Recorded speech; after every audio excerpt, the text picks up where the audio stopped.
Little black girl helps millionaire fix his Mustang. When he sees the ring on her finger, his life turns upside down. The merciless late afternoon sun, the asphalt of the rural road, steam as Maya Johnson walked home from school. The 10-year-old girl slowed her pace when she saw the shiny red Shelby GT500 Mustang parked on the shoulder, its hood up like a wide-open mouth. A white man in a suit that surely cost more than all the furniture in her house paced circles beside the car, yelling into his phone. "I don't care how much you charge for Thito. I've been stuck on this deserted road for 2 hours. I have a meeting with the governor," and the man checked his solid gold watch. Less than 3 hours, for God's sake. Maya considered for a moment whether she should go on her way. Her Aunt Renee always told her not to talk to strangers, especially those who seemed so obviously out of place in a humble rural area where they lived. A predominantly black community 2 hours from Boston. But something about Thayman's desperate frustration made her stop. Maya adjusted the weight of the worn backpack where she carried her books, and more importantly, the small toolkit her Uncle Leon had given her, a mechanic who insisted that everyone should know at least the basics about engines. "Excuse me, sir," Maya called, approaching cautiously.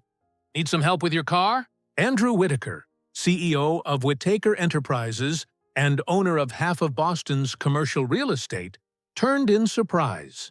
The irritation on his face quickly turned to condescension when he saw the small figure with colorful braids, faded shorts, and an MIT t-shirt that was clearly too big for her. "That's very kind of you, sweetheart. But this is a high-performance vehicle. I need a real mechanic." Maya shrugged, stepping closer to peer under the hood. "My uncle has a garage and has been teaching me about cars since I learned to walk. I can at least take a look." Before Andrew could protest, she had already dropped her backpack on the ground and was leaning over the engine with surprising confidence. "When did the problem start?" she asked, all professional. Andrew hid, realizing he didn't have much to lose. "The engine started overheating about 40 minutes ago, and then it just died." "Did you smell anything sweet like syrup?" Andrew blinked, surprised. "Yes, now that you mention it." "How did you know?" "Cooling system." Ma pointed to a small puddle under the car that Andrew hadn't even noticed. "It's leaking coolant. That's why it overheated." As she spoke, Andrew watched the girl with growing curiosity. There was something strangely familiar about her. The way she furrowed her brow slightly in concentration. How her intelligent eyes scanned the engine methodically. "What's your name?" he asked suddenly. Maya Johnson." She held out her hand, stained with grease from the inspection. He shook it hesitantly. "Andrew Whitaker." "Nice to meet you, Mr. Whitaker. I think I can fix this temporarily."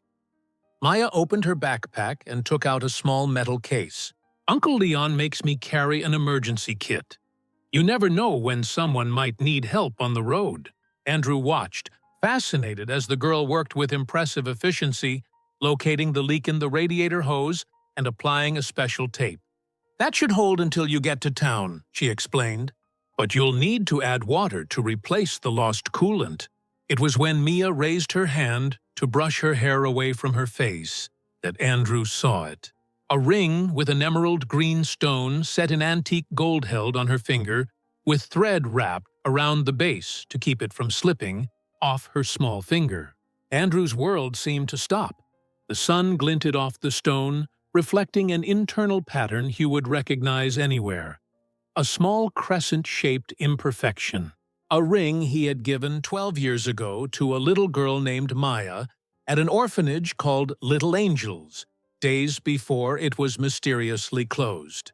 "That ring," Andrew began, his voice suddenly trembling. "It's very unusual." Mia looked down at her hand. "It was my mother's. My adoptive mother, Diana. She died last year." A shadow of sadness crossed her face. She said it was a symbol of an important promise. "May I ask where Diana got this ring?" Maya shrugged. "She never told me exactly. She just said it belonged to someone special and that one day I would understand its meaning." Andrew tried to pull himself together, offering to drive Maya home as a thank you. She hesitated only briefly before accepting. During the 15-minute drive, Andrew asked seemingly casual questions about her life, where she went to school, how long she had lived there, who she had lived with since her adoptive mother had died. "I live with my Aunt Renee and Uncle Leon," Mir explained. "They took me in when Diana died." "Have you always lived here?" Andrew asked, trying to keep his voice casual as he gripped the steering wheel tightly. "Since I was 3. Before that," Maya hesitated. "Diana didn't talk about it much. I know I was adopted from an orphanage called Little Angels. It closed soon after." Andrew almost lost control of the car. "Little Angels? Are you sure?" "Yes, why? Do you know it?" Andrew took a deep breath. "I did a long time ago." As they approached a modest but well-kept house, Andrew stopped the car. Maya thanked him and said goodbye. But before she could get out, he handed her a card. "Maya, if you ever need anything at all, please call me."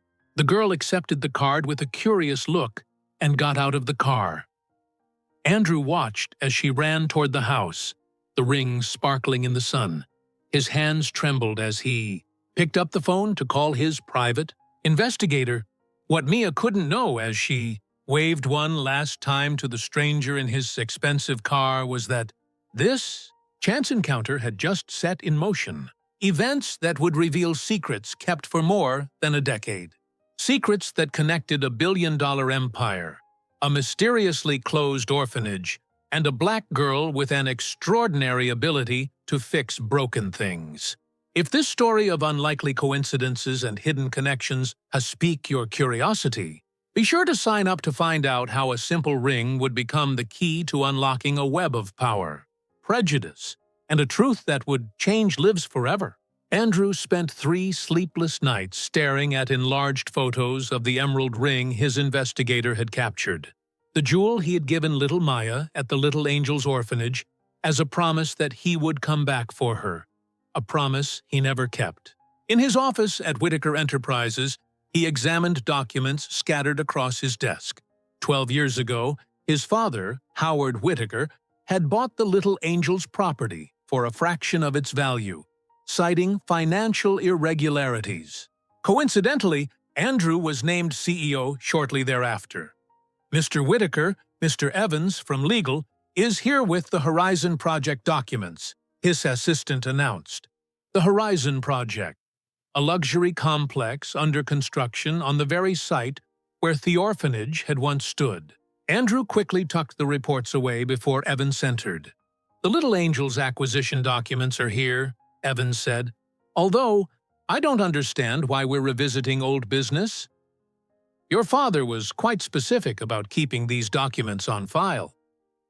"My father is retired in Florida," Andrew replied dryly, "and I run the company now." Ash examined the documents. Andrew discovered suspicious bank transfers and, more disturbingly, a list of children who had been reallocated when the orphanage closed. Maya Johnson's name was circled in red, with a note special case. "Contact HW, his investigator Ramirez called with news. I found Diana Johnson. Car accident last year. Brakes failed, suspicious circumstances. What about the adoption records?" Missing officially, Maya Johnson never existed at Little Angels. "Find out everything you can about her current family," Andrew ordered. Meanwhile, Maya was working in the small workshop behind her aunt and uncle's house. The place was her refuge, tools organized on the walls, the comforting smell of oil and grease. "Did you manage to fix the old radio?" Leona Sked, entering the workshop. Miasmaled, lifting the 1950s radio. "I did it. Just had to reconnect a few wires." Leon affectionately ruffled his niece's braids. "You have a gift, girl.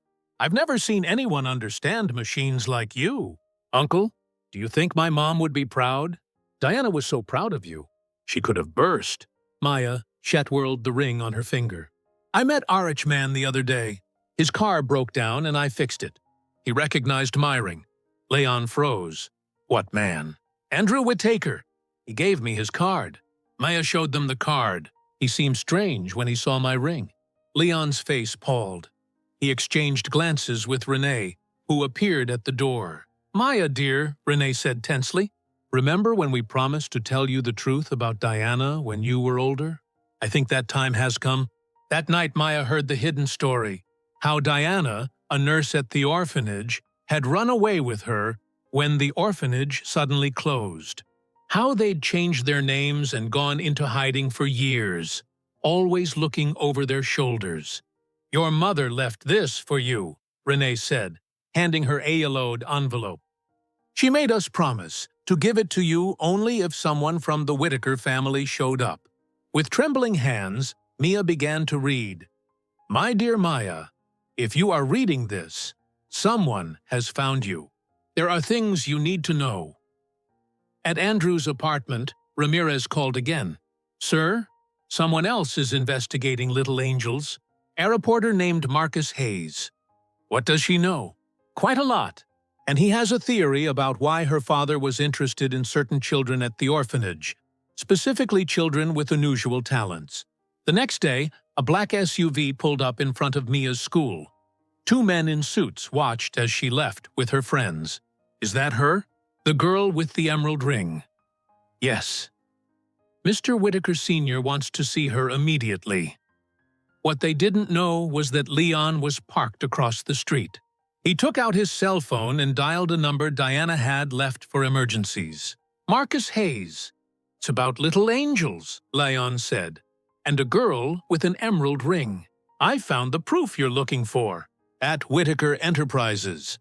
Andrew stared at his father, Howard, who had flown in from Florida without warning. "What's this about reviewing the little angels documents?" Howard demanded. "I thought that matter was closed." "I found Maya Johnson, Dad, the girl with the emerald ring." Howard paused. "So what?" "Just another orphan. What matters is Project Horizon. Billions are at stake. What was so special about that girl?" Howard laughed dryly. "Don't you really understand what's at stake? Some children are valuable. They have talents that can be exploited. She fixes things," Andrew said slowly. "She can look at broken machines and just understand them." Howard's smile was icy. "Think of the military applications, the patents, the power. Why do you think we bought that orphanage?" What neither Whitaker realized was that Maya was already reading Diana's letter, discovering the truth about her past and her special talents, and more importantly, discovering why the emerald ring was so valuable. It wasn't just a piece of jewelry, but a key to documents that could bring down an empire. The pieces of the puzzle were starting to fall into place. On one side, a powerful corporation ready to protect its secrets at any cost. On the other, a 10-year-old girl with an extraordinary talent and earring worth far more than its weight in emeralds. Between them, a man trying to decide which side of the story he wanted to be on. The conference room on the 50th floor of Whitaker Enterprises was buzzing with nervous executives. Howard Whitaker had called an emergency meeting, his normally controlled face now contorted into a mask of fury. "Where is my son?" Howard demanded, pounding the massive glass table. "Andrew should have been here an hour ago." As if summoned by his words, the double doors swung open. Andrew entered calmly, accompanied by a woman in a suit whom Noon recognized. "Sorry I'm late, Dad," Andrew said, with a calmness that made Howard frown. "This is Federal Prosecutor Claire Bennett. She has some questions about Project Prometheus." Howard's face paled. Project Prometheus? The code name for the secret program to identify and exploit children with special talents. A name that should never be mentioned in public, let alone to federal authorities. "What the hell do you think you're doing?" Howard hissed. Andrew walked over to the large screen on the wall and connected his laptop. "Something I should have done a long time ago. The truth about Little Angels and the other 5 institutions you've closed down over the last 15 years. The lights went out, and the screen came to life with documents, photographs, and reports. Detailed records of 48 special children identified, tested, and exploited by Whitaker Enterprises. You stole confidential documents. Howard tried to regain his composure. That's corporate crime, industrial espionage.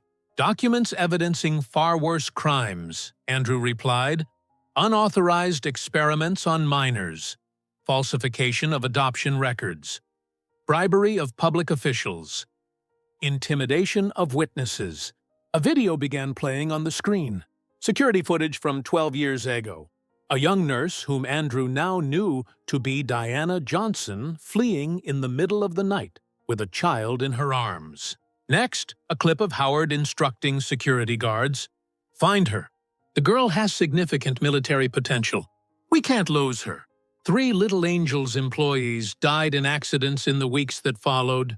Andrew continued relentlessly, including Diana's brother, who had started asking questions. "You have no idea of the implications," Howard began, but was cut off when the doors swung open again. Mia Johnson entered, accompanied by Uncle Leon and Eamon carrying a professional camera, Marcus Hayes of the Boston Globe. "Maya," Andrew said softly. "You didn't have to come."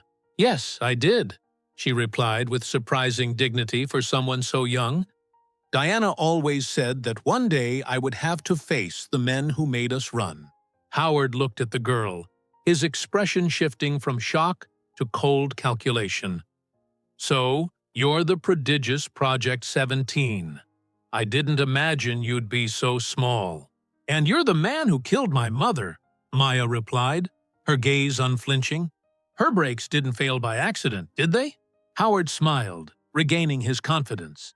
"Proving anything would be impossible. And you're forgetting who I am. One phone call and all of this disappears."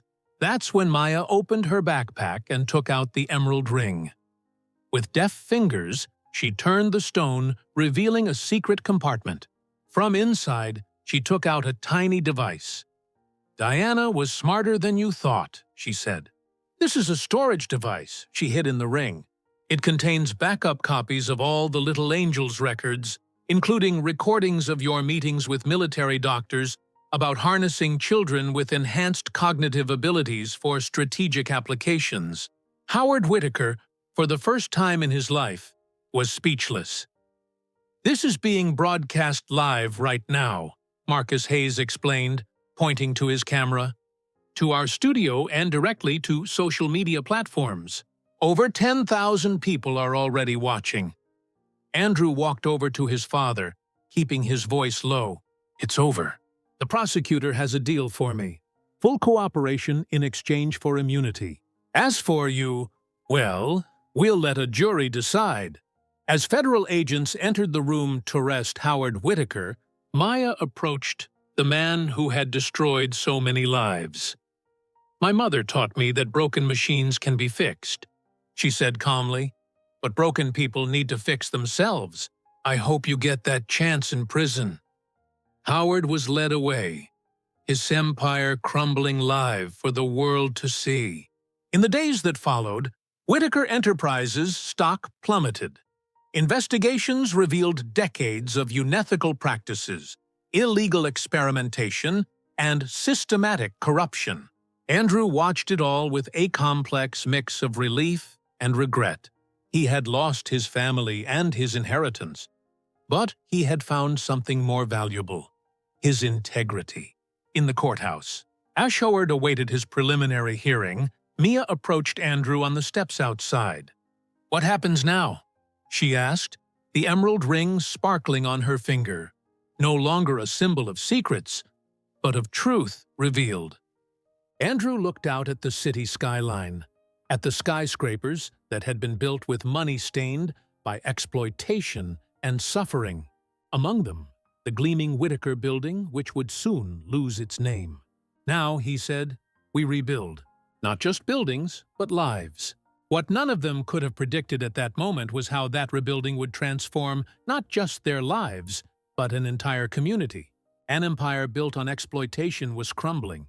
But from the ashes, something new and unexpected was about to be born.